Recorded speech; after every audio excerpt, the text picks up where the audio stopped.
Okay students, আজ থেকে তোমাদের বড়দিনের ছুটি শুরু। ডিউ টু কোভিড এবার তো বাইরে বেরোনো যাবে না, তাই তোমরা সবাই মিলে বাড়িতে তোমরা বাবা মায়ের সাথে ক্রিসমাস সেলিব্রেট করো। ওকে?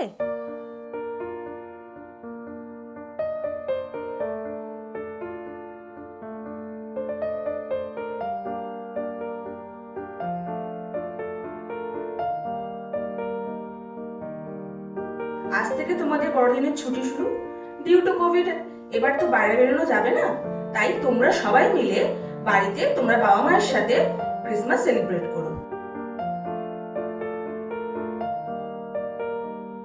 কিরে, এবারে ক্রিসমাসে কি গিফট চাই তোর? আমি আমার ফ্রেন্ডদের সাথে ক্রিসমাস সেলিব্রেট করতে চাই, বাইরে যেতে চাই। এই বছর তো সেটা সম্ভব না বাবা, পরের বছর দেখবি সব ঠিক হয়ে যাবে। এবছরটা বাড়িতেই কাটিয়ে নে। নে, এবার শুয়ে পড়।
Merry Christmas.